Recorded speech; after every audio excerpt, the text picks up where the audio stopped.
अस्सलाम वालेकुम स्टूडेंट्स। आज पीपीएससी का लेक्चर नंबर 13 हम स्टडी करेंगे।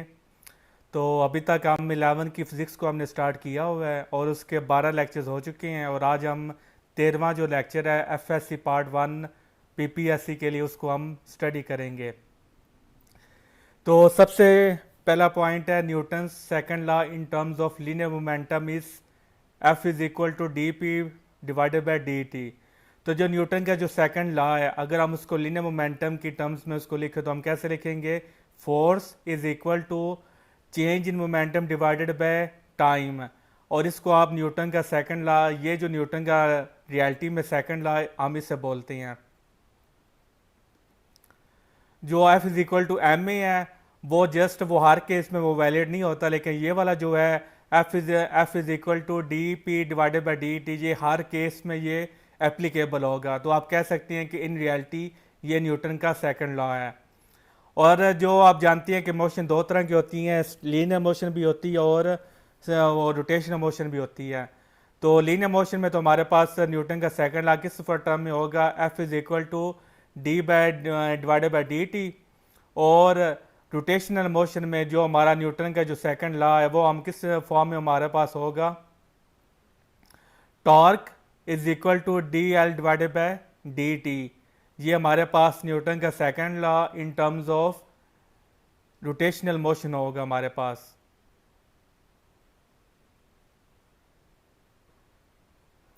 तो यानी कि जो न्यूटन के लॉज हैं लीनियर मोशन में F is equal to d b by d t, और जो रोटेशनल मोशन में हमारे पास क्या होंगे? Torque is equal to d L divided by d t. The angular momentum will change in rotational direction as that of torque. अब जो angular momentum है वो किस डायरेक्शन में चेंज होगा? वो रोटेशनल मोशन की डायरेक्शन में चेंज होगा। और जिस डायरेक्शन में रोटेशन होगी उसी डायरेक्शन में टॉर्क प्रोड्यूस होता है। तो आप कह सकते हैं कि एंगुलर मोमेंटम की डायरेक्शन किस डायरेक्शन में होती है? हमेशा टॉर्क की डायरेक्शन में होती है। यानी जिस डायरेक्शन में टॉर्क प्रोड्यूस होगा उसी डायरेक्शन में एंगुलर मोमेंटम की भी डायरेक्शन होगी। फिर इसकी एक्सप्लेनेशन ये है कि when the body moves in a circle then the velocity of its particle changes. तो उसकी जो वेलोसिटी होती है पार्टिकल्स की वो चेंज होती रहती है। यहाँ पर क्योंकि आप जानते हैं कि जो बॉडी होती है वो पार्टिकल से मिलकर बनी होती है, जैसे कि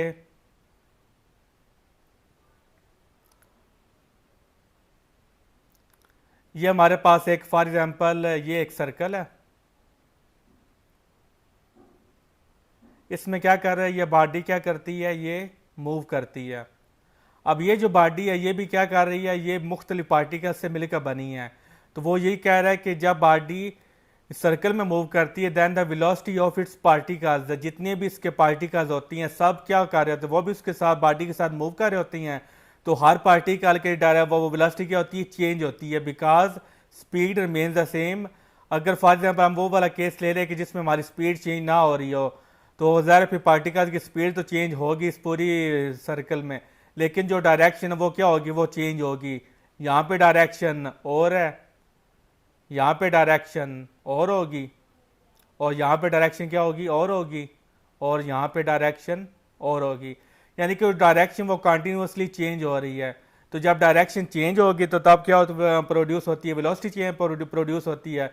वो कि ये कह रहा है कि when the body moves in a circle then the velocity of its particles changes because speed remains the same but direction changes continuously. So when we talk about the law of conservation of momentum, तो जब आप law of conservation momentum की बात करते हैं we talk about the whole system not for individual particles. ये बात आपने याद रखनी है कि जो law of conservation of momentum है, चाहे वो एंगुलर हो चाहे वो लीनियर हो, जोन सा मर्जी हो, जब भी आप बात करती हैं तो आप पूरे सिस्टम के वो मोमेंटम की बात कर रहे होते हैं। जो आप कहते हो कि मोमेंटम जो है ये इस सिस्टम का कंजर्व है, तो वो सिस्टम का मोमेंटम की आप बात करते हैं, पार्टिकल के मोमेंटम की आप बात नहीं कर रहे थे, क्योंकि हर पार्टिकल का मोमेंटम सेम नहीं होता, हर पार्टिकल का मोमेंटम डिफरेंट होता है, क्योंकि यहाँ पर हर पार्टिकल की वेलोसिटी क्या होती है? डिफरेंट होती है। जो बॉडी जो अब फॉर एग्जांपल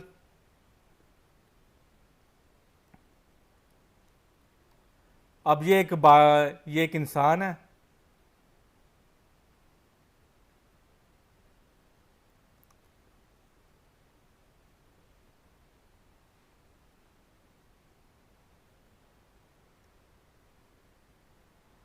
अब देखिए ये सारे इसके मुख्तलिफ पार्टिकल्स ये बने हुए हैं। अब ये एक इंसान है, ये क्या करता है, ये सर्कल में क्या करता है, मूव करता है। अब देखिए जो इसका जो फेस होगा, इसकी वेलोसिटी, इसके जो पार्टिकल्स हैं यहाँ फेस के जो पार्टिकल्स हैं उसकी वेलोसिटी और होगी, हाथों के जो पार्टिकल्स उनकी वेलोसिटी और होगी, जो इसके इस बॉडी के पार्टिकल्स की वेलोसिटी चेंज होगी, टांगों की जो पार्टिकल्स उनकी वेलोसिटी क्या होगी, चेंज होगी। तो यानी कि हर पार्टिकल की वेलोसिटी क्या होती है, डिफरेंट होती है। तो लेकिन जो इस पूरे इंसान की जो वेलोसिटी है वो क्या रहेगी, वो सेम रहेगी, क्योंकि जब हम इनको सारों को इनका वो ऐड अप करेंगे तो तब हम क्या करेंगे, हम लॉ ऑफ कंजर्वेशन मोमेंटम इस पूरे जो इंसान है इसका हम बताएंगे कि इसका मोमेंटम क्या है, ये कंजर्व है, ये चेंज नहीं हुआ, जो इनिशियल मोमेंटम था वही फाइनल मोमेंटम हुआ है। और फ्रिक्शन वगैरह को निगलेक्ट अगर हम करें तो जब आप फ्रिक्शन वगैरह को निगलेक्ट कर भी देते हैं, जब आप आइडियल केस भी लेते हैं, तब भी जो इंडिविजुअल पार्टिकल्स होती हैं उनकी जो वेलोसिटी होती है वो चेंज होती है, क्योंकि जब ये सर्कल में मूव करेगा हर पार्टिकल की डायरेक्शन क्या होगी, डिफरेंट होगी। तो जब डायरेक्शन डिफरेंट होगी तो वेलोसिटी डिफरेंट होगी, जब वेलोसिटी डिफरेंट होगी तो मोमेंटम डिफरेंट होगा। तो यानी कि आप कह सकते हैं कि हर पार्टिकल का मोमेंटम क्या होगा, डिफरेंट होगा। तो आप ये नहीं कह सकते कि जो इनिशियल मोमेंटम है एक पार्टिकल का और फाइनल मोमेंटम एक पार्टिकल का वो सेम हो, नहीं। जो इनिशियल मोमेंटम और फाइनल मोमेंटम वो हमेशा सिस्टम का सेम रहेगा। पार्टिकल्स का इनिशियल मोमेंटम कुछ और हो सकता है, फाइनल मोमेंटम कुछ और होगा। तो पार्टिकल्स का इनिशियल और फाइनल मोमेंटम सेम नहीं होगा, बल्कि सिस्टम का मोमेंटम सेम होगा। Because momentum of individual particles does not remain same, every particle has its own momentum but the net momentum remains the same. जब आप सभी पार्टिकल्स के मोमेंटम को ऐड अप करते हैं तो वो फिर पूरे सिस्टम का मोमेंटम बनता है, जो कि इनिशियल और फाइनल मोमेंटम के इक्वल होता है। नेक्स्ट पॉइंट हमारे पास, if torque about any axis is equal to zero. अगर किसी एक्सिस के गिर्द जो वो टार्क है वो हमारा क्या है, वो जीरो है। और ये मैं बात कर रहा हूँ एक्सटर्नल टार्क की, इंटरनल टार्क्स के बाद वो बात मैं नहीं कर रहा। जो एक्सटर्नल टार्क वो होता है जो हम फोर्स लगाते हैं। आप जानते हैं इंटरनल फोर्सेस भी होती हैं और एक्सटर्नल फोर्सेस भी होती हैं। एक्सटर्नल फोर्सेस हम खुद लगाते हैं, इंटरनल फोर्सेस वो नेचुरली वो हमारे अंदर एग्जिस्ट करती हैं। तो यहाँ पर बात हो रही है एक्सटर्नल की। If torque about any axis is equal to zero then angular momentum about that axis is constant.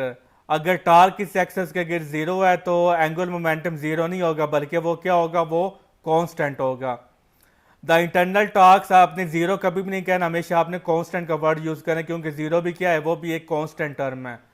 तो अगर आपके पेपर में एमसीक्यू आता है कि torque about any axis is equal to zero then angular momentum about that axis is zero और constant, तो आपने किस पे टिक करना है, आपने कांस्टेंट पे टिक करना है, क्योंकि जीरो एंगुलर मोमेंटम वो कभी भी नहीं होगा, मोमेंटम हमेशा कांस्टेंट होगा। The internal torques can never be zero, internal torques वो जीरो नहीं हो सकते। देयर नेट इज जीरो, उनका नेट जीरो होता है, क्योंकि जब आप ऐड करते हैं तो वो फिर प्लस माइनस के करके वो जीरो हो जाते हैं, क्योंकि हर एक की डायरेक्शन डिफरेंट होती है। We always take torque about a point, और जो टार्क होता है वो हमेशा हम क्या करते हैं, एक पॉइंट के गिर्द हम लेते हैं। इस पॉइंट को हम क्या कहते हैं, एक्सेस ऑफ रोटेशन कहते हैं। तो हमेशा एक्सेस ऑफ रोटेशन के गिर्द ही हम टार्क को मालूम करते हैं। So angular momentum is also taken about that point.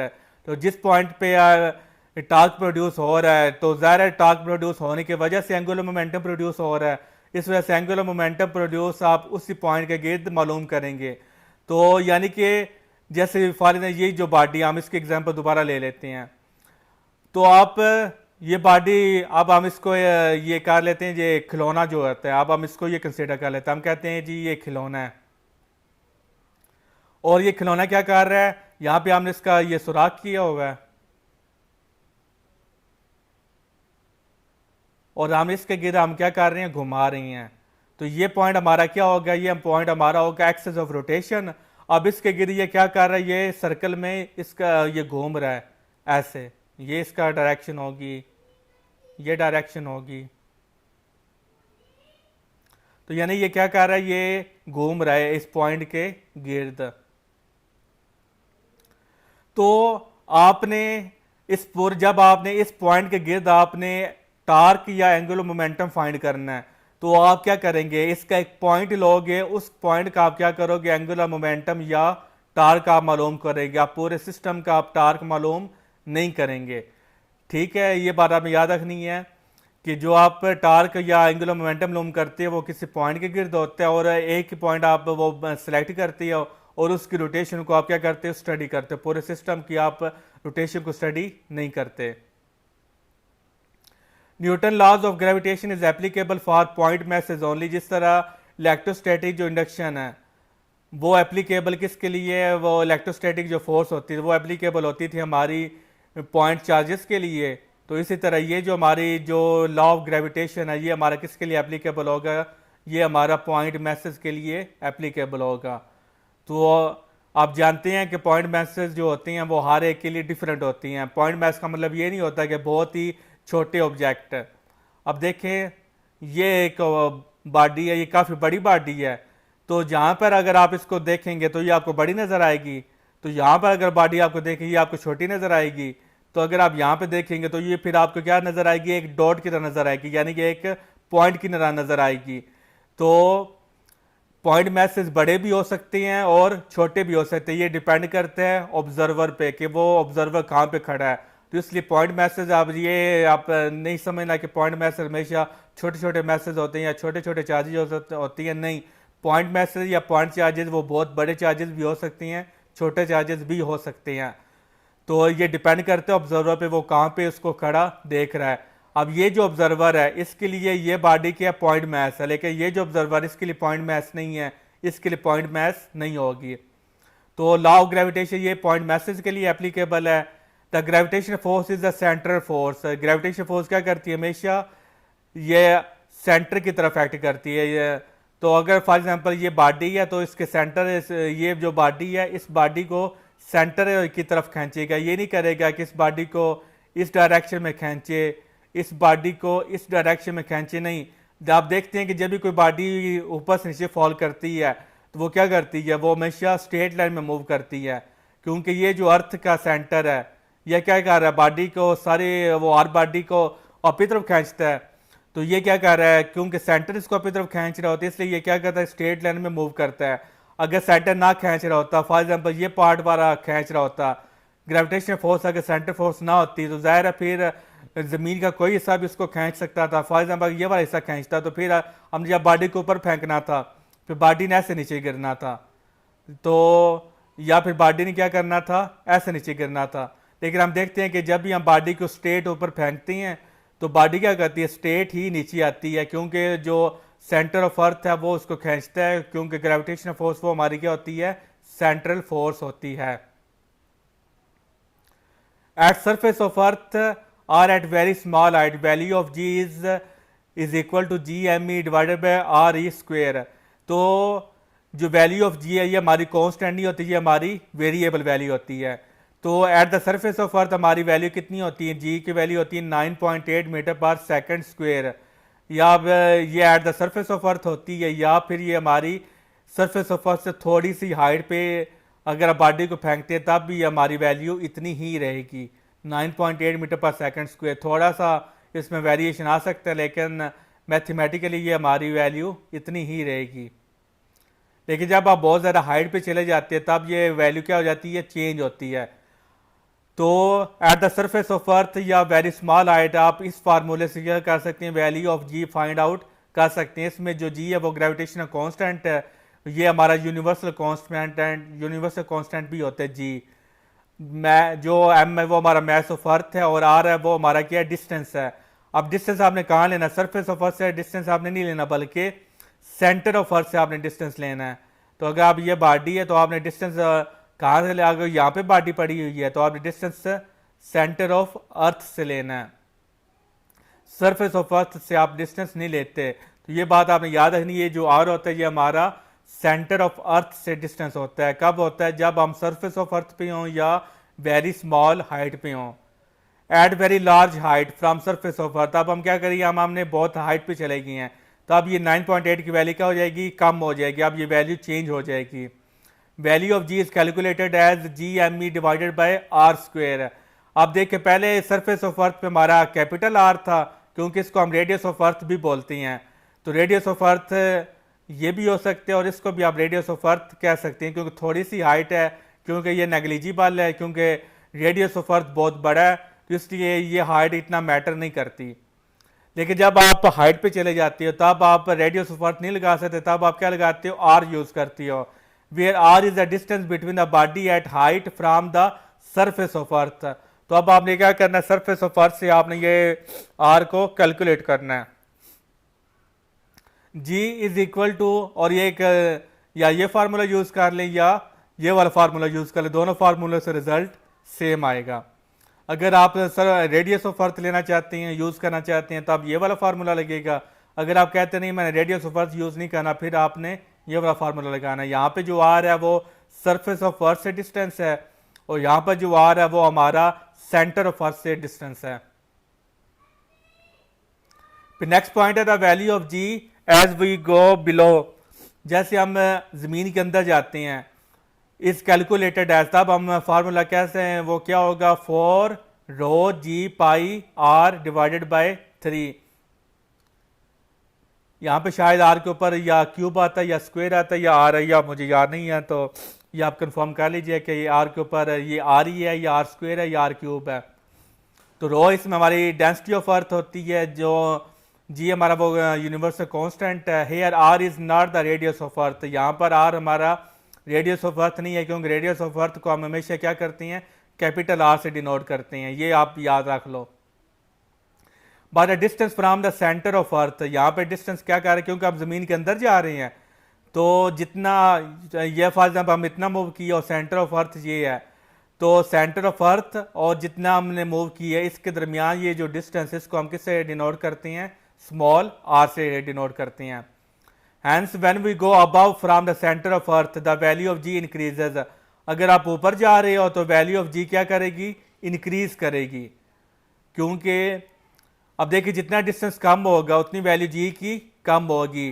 तो जितना आप नीचे आ रहे हो तो आर की वैल्यू भी क्या कर रही है, सेंटर, क्योंकि ये डिस्टेंस क्या सेंटर ऑफ अर्थ से है, यहाँ पे डिस्टेंस सेंटर ऑफ अर्थ से ज्यादा है, यहाँ पे डिस्टेंस सेंटर ऑफ अर्थ से कम है।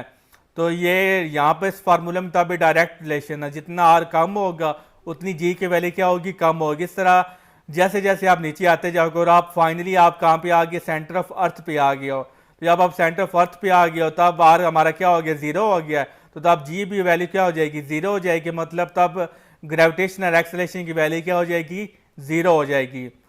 तो जब आप ऊपर जाती हो तब आर इंक्रीज होता है, तो तब जी की वैल्यू क्या होगी, इंक्रीज होगी। ये बात हो रही जब हम जमीन के अंदर होते हैं, सरफेस ऑफ अर्थ की बात यहाँ पर नहीं हो रही, क्योंकि जब आप सरफेस ऑफ अर्थ पे पहुंच जाते हैं तब जी की वैल्यू क्या होती है, हमारी मैक्सिमम वैल्यू होती है। At the centre of earth the value of g is zero, so at the centre we will feel weightlessness. तो जब आप सेंटर ऑफ अर्थ पे आप पहुंचे तब आप वेटलेस हो जाओगे, तब जो फोर्स होगी वो क्या होगी, जीरो हो जाएगी, क्योंकि डिस्टेंस जीरो हो गया। At the surface of earth value of g is maximum. जैसे कि मैंने आपको यहाँ पे बताया कि जब भी आप सेंटर ऑफ अर्थ से ऊपर की तरफ मूव करेंगे तो आर इंक्रीज होगा, तो आर इंक्रीज होते होते वे जी की वैल्यू क्या होगी, 9.8 मीटर पर सेकंड तक पहुंच जाएगी। तो जब आप सरफेस ऑफ अर्थ पे पहुंच गई हो तब ये आर क्या रहेगा, ये आर एक्सचेंज हो जाएगा इस आर के साथ, कैपिटल आर के साथ। तो फिर हम ये वाला आर यूज करेंगे। जब आप सरफेस ऑफ अर्थ से बहुत ज़्यादा हाइट पे चले गए तब अगेन क्या करेंगे, ये वाला आर अगेन आप यूज करोगे। अब देख ले यहाँ पर जमीन के अंदर गई हैं तब भी स्मॉल आर, और जमीन से ऊपर गई हैं तब भी आर आप यूज कर रहे हो। और जब सरफेस ऑफ अर्थ और वेरी स्मॉल हाइट के लिए तब आप कैपिटल आर यूज कर रहे हो।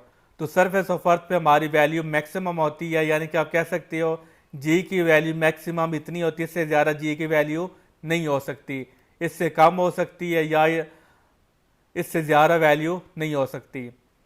तो ये बड़ा इंपॉर्टेंट पॉइंट है। The potential energy is defined only for conservative forces.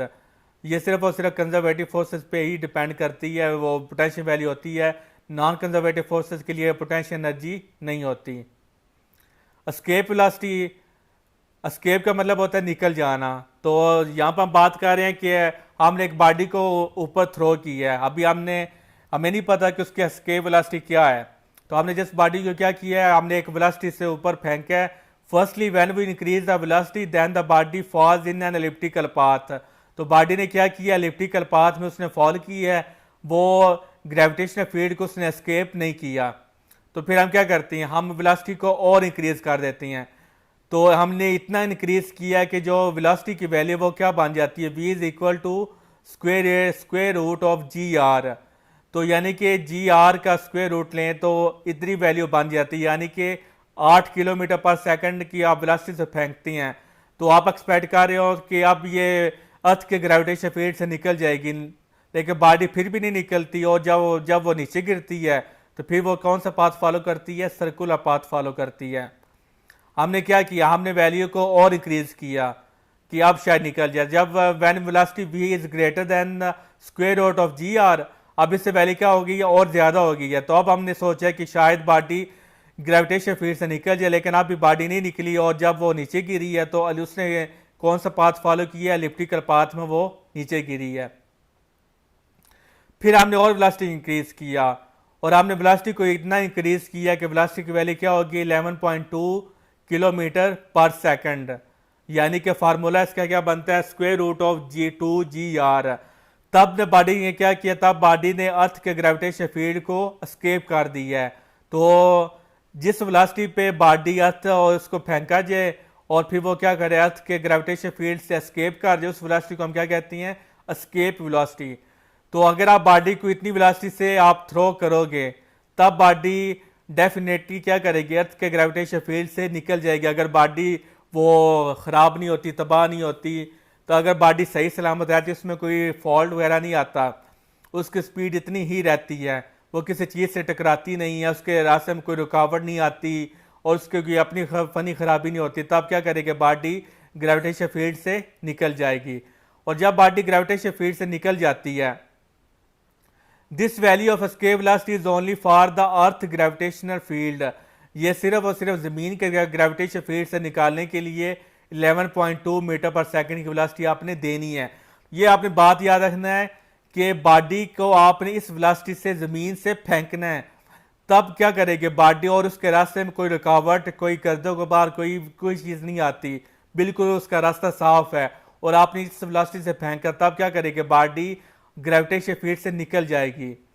और ये सिर्फ और सिर्फ वैल्यू ज़मीन के ग्रेविटेशन फील्ड के लिए है, सूरज के ग्रेविटेशन फील्ड की वैल्यू और होगी, चांद के ग्रेविटेशन फील्ड की वैल्यू और होगी।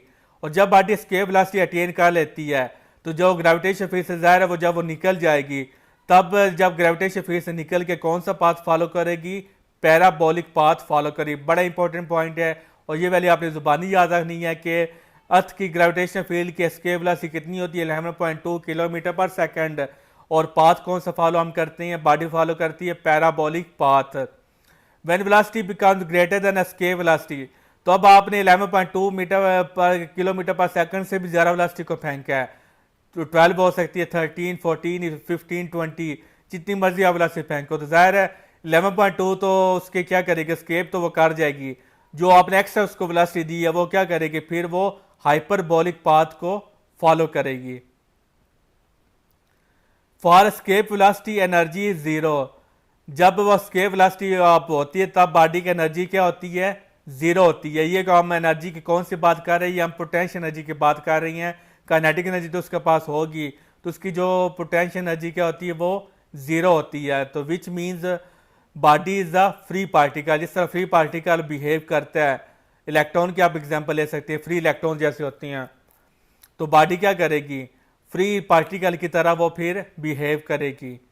Throw a body with such a velocity v so that it crosses earth gravitation field, तो इसको हम क्या कहते हैं, इसको हम कहते हैं एस्केप वेलोसिटी कहते हैं। अब सवाल है कि ज़मीन का ग्रेविटेशनल फील्ड कितनी हाइट तक फैला हुआ है। तो ज़मीन के ग्रेविटेशनल फील्ड की हाइट इन्फिनिटी होती है। हमें ज़मीन के ग्रेविटेशनल फील्ड का नहीं पता कि उसकी हाइट 5000 किलोमीटर है, 5 लाख किलोमीटर है, फ्राम द सेंटर ऑफ अर्थ या 5 करोड़ किलोमीटर है, वो हमें मालूम नहीं है। हमें बस इतना पता है कि जब हम इस वेलोसिटी से बॉडी को फेंकेंगे तब बॉडी क्या करेगी, वो ग्रेविटेशन फील्ड से निकल जाएगी। और इसकी अब देखिए, आपने एक मिसकंसेप्ट है कि हम इनफाइनाइट का वर्ड जो यूज़ करते हैं, हम कहते हैं कि इसका मतलब होता है लामहदूद। तो ये बड़ा ख़राब कंसेप्ट है। जिस तरह जो पॉइंट मैसेज या पॉइंट चार्जेस होते हैं वो भी किस पे डिपेंड करते हैं, ऑब्जर्वर पे डिपेंड करती है। इस तरह जो वर्ड है इन्फिनिटी का, ये भी किस पे डिपेंड करता है, ये इन्फिनिटी पे डिपेंड करता है। फॉर एग्जांपल, ये हमारे पास एक ग्रेविटेशनल इलेक्ट्रोस्टैटिक फील्ड है या ग्रेविटेशनल फील्ड है। तो एक बॉडी यहाँ पे वो पड़ी हुई है। अब देखें, एक बॉडी यहाँ पे है। अब ये बॉडी क्योंकि ग्रेविटेशनल फील्ड से बाहर है, तो ये और इसके लिए जो ये एक चार्ज अंदर पड़ा हुआ है, तो इस चार्ज के लिए ये जो चार्ज है ये इनफाइनाइट डिस्टेंस पे पड़ा हुआ है। क्योंकि इसकी जो दुनिया वो बस इतनी सी दुनिया है इस चार्ज की, सिर्फ ये जो सर्कल के अंदर इस चार्ज के सिर्फ यही दुनिया है। तो ये चार्ज जो हालांकि इससे थोड़ा सा ही दूर है, लेकिन ये चार्ज इसको ऐसा फील होगा ये इनफाइनाइट डिस्टेंस पे पड़ा हुआ है, क्योंकि उसकी जो रेंज है वो बस इतनी तक थी, उसकी रेंज से बाहर गया तो उसके लिए इनफाइनाइट डिस्टेंस पे पड़ा हुआ है। और एक और चार्ज है, ये वाला चार्ज है। अब ये वाला जो चार्ज है ये इसके लिए इनफाइनाइट डिस्टेंस पे नहीं होगा, लेकिन ये इस चार्ज के लिए ये भी क्या होगा, इनफाइनाइट डिस्टेंस पे होगा। तो यानी कि जो वर्ड इन्फिनिटी डिपेंड करता है, ये भी किस पे डिपेंड करता है, ऑब्जर्वर पे डिपेंड करता है। अब जो है ना ग्रेविटेशनल फील्ड, उसकी हमें हाइट का नहीं पता, तो हमारी जो जितनी रेंज है उससे वो क्या है, वो बाहर है। तो इसलिए हम उसको कह देते हैं ये इनफाइनाइट डिस्टेंस पे पड़ा हुआ है। जैसे कि आपने बोर मॉडल में भी स्टडी किया हुआ है कि जो वेलेंस शेल होता है, हम क्या कहते हैं कि इनफाइनाइट वो डिस्टेंस पे है फ्राम द न्यूक्लियस, कि वो इनफाइनाइट में डिस्टेंस पे है, तो उसको हम इतनी एनर्जी दें तो फिर वो क्या करेगा, स्केप कर देगा। तो यानी कि इनफाइनाइट जो डिस्टेंस है वो लामहदूद डिस्टेंस नहीं है, बल्कि वो डिस्टेंस क्या है, वो हमारा आप कह सकते हैं कि वो हमारी रेंज से बाहर है। तो इसलिए वो उसको हम क्या कह देते हैं, उसको हम इनफाइनाइट कह देते हैं। तो आप ये नहीं कह सकते कि ज़मीन का ग्रेविटेशन फील्ड जी लामहदूद, उसके कोई लिमिट नहीं है। लिमिट है तभी तो बॉडी ने स्केप की है। तो कितनी लिमिट है वो हमें नहीं पता, क्योंकि हमारी रेंज से बाहर, इसको हम कह देते हैं कि वो इन्फिनिटी है। तो यानी कि हमें उसका पता ही नहीं है, तो आसान है कि इन्फिनिटी बोलते हैं। For any planet the particle escape velocity, वो तो था सिर्फ ज़मीन के लिए। आपका फार्मूला क्या होता है कि स्क्वायर रूट आप लें और 2gr, ये ज़मीन के ग्रेविटेशन फील्ड की आप वो वैल्यू है फॉर एस्केप वेलोसिटी, √2gr। लेकिन अगर किसी भी प्लैनेट के लिए आप एस्केप वेलोसिटी मालूम करना चाहती हो, तो फिर हमारा फार्मूला क्या होगा, फिर हमारा फार्मूला होगा square root of 2gm divided by r। इसमें g तो वो यूनिवर्सल कांस्टेंट है, वो सब के लिए सेम रहेगा 6.67। m जो है वो मास ऑफ प्लैनेट होगा, और r होगा वो क्या होगा, डिस्टेंस ऑफ जो प्लैनेट होगा उससे, उसके सेंटर से जो डिस्टेंस होगा वो r होगा। तो इस तरह से आप किसी भी प्लैनेट की एस्केप वेलोसिटी आप फाइंड आउट कर सकती हैं। V square for earth v is equal to √2gr। तो ये था हमारा लेक्चर नंबर 13, और अभी तक हम 11 के 6 को हमने स्टार्ट किया हुआ है, अभी तक ये ख़त्म नहीं हुई। तो जैसे इसके लेक्चर्स कंप्लीट होंगे, इंपॉर्टेंट पॉइंट कंसेप्चुअली मैं समझूंगा कि अब 11 पॉइंट के जितने कंसेप्ट थे वो मैंने आपको दे दिए हैं। तो अब जब आपके कंसेप्ट अच्छे हो जाएंगे, फिर तब आप MCQ करना है, आपके लिए फ़ायदा मंद होगा। बिना कंसेप्ट आप MCQ रट्टा लगा के आप याद तो कर सकती हैं, लेकिन कंसेप्चुअली आपको घुमाया जाए तो फिर आप वो फेल हो जाती है। तो इसलिए कंसेप्ट पे आपने कंप्रोमाइज़ नहीं करना। मैं बार बार आपको ये कह रहा हूँ कि कंसेप्ट पे फोकस करें, कंसेप्ट पे फोकस करें। जो भी PPSC की तैयारी करना चाहती हैं वो पहले MCQ के बुक्स को ना पकड़ें, पहले वो टेक्स्ट बुक को पकड़ें, या कोई सी अच्छा सा यूट्यूब चैनल देख लें। अगर उसको मेरा अच्छा चैनल लगता है तो मेरे चैनल पे आ जाएं, जो उसको पसंद है वो वाला कर ले। तो ये नहीं कह रहा कि मेरे चैनल पे आएँ, जो उसको चैनल अच्छा लगता है, जहाँ से उसको लगता है कि यहाँ पे मेरे कंसेप्ट अच्छे हो रहे हैं, उस चैनल पे आए और पहले कंसेप्ट को फोकस करे। 11 क्लास को आपने पहले उसके कंसेप्ट सारे जो हैं वो आप क्लियर करें, फिर आप 11 के एमसीक्यूज करें। इस तरह फिर आप जो 12 क्लास की कंसेप्ट को पहले आप स्टडी करें, पूरी आपकी ग्रिप हो, फिर आप उसके एमसीक्यू स्टडी करें। तो ऐसे आपकी तैयारी बहुत अच्छी होगी और आप कोई सा भी कम्पिटिटिव एग्जाम होगा, जैसे मर्जी एग्जामिनर आपसे क्वेश्चन पूछ ले, आप इंशाल्लाह वो क्लियर कर जाओगे। लेकिन बिना कंसेप्ट के जब आप एमसीक्यू करते हो तो आपको कोई पल्ले नहीं पड़ता कि एमसीक्यू में पूछा क्या जा रहा है, तो आप रट्टे लगा लेती हैं। तो लेकिन जो एग्जामिनर होता है वो जिस बुक से आप फॉर एग्जांपल याद कर भी रहे हो, एमसीक्यू वो वाला क्वेश्चन उठा लेता है, लेकिन वो उसके एमसीक्यू में चेंज कर देता है, या उसकी जो स्टेटमेंट होती है उसको थोड़ा चेंज कर देता है। ये बोर्ड के एग्जाम्स नहीं होते कि जी जो गाइड पे लिखा हुआ है, जो बुक पे लिखा हुआ है सेम 100% वही उसने हमारी स्टेटमेंट देनी है, वही उसने हमें 4 एमसीक्यू दे देने, ऐसे नहीं होना। उसने स्टेटमेंट चेंज कर सकता है और उसके जो ऑप्शन है वो चेंज कर सकता है। तो बिना कंसेप्ट फिर जब आप जाते हो, आपने रट्टे लगाए होती हैं, तो फिर आप देखते हैं कि इसकी जो स्टेटमेंट और है उसकी ऑप्शन ही वो नहीं मैच कर रहे, वहाँ पर आप एक्सपोज हो जाती हैं। तो एमसीक्यू को कंसेप्ट के साथ आप जितना स्टडी करें तभी आपके लिए फ़ायदा मंद है। तो मैंने 13 लेक्चर्स मैंने इसी कंसेप्ट पे हो गए हैं, अभी तक मैं बना रहा हूँ, क्योंकि मैं आपको पूरी जेन्युइन तैयारी करवाना चाहता हूँ, वो भी फ्री ऑफ कॉस्ट। जो आप अकेडमीज़ में जाकर हाई बारी बारी फीसें दे के आप तैयारी करना चाहते हैं, वो आपको यहाँ पर फ्री आपको प्लेटफॉर्म दिया हुआ है और आपको तैयारी करवा रहा हूँ। और दे अंदाज़ा लगा ले 11 की बुक के 13 लेक्चर्स हो चुकी है और मेरा हर लेक्चर जो है वो 25 से 30 मिनट एवरेज जो है उसका जो ड्यूरेशन है। तो अभी तक हमारे जो कंसेप्ट हैं वो हमारे मुकम्मल नहीं हुए, और मैं ज़ाहिर है हर इंसान में खामियां होती हैं। तो मैं ये नहीं कहूँगा कि मैं जब 11 की फिज़िक्स का कंसेप्ट ख़त्म करूँगा तो मैं कहूँगा जी मैंने 100% ख़त्म कर दी हैं। मैक्सिमम आपको ख़त्म हुए हुए मिलेंगे, क्योंकि मैं तो अपनी कोशिश ही कर सकता हूँ। चले फिर मिलते हैं लेक्चर नंबर 14 पे, तो वो भी हमारा कंसेप्ट भी वो होगा हमारा। तब तक अपना ख्याल रखिएगा। अल्लाह हाफिज़।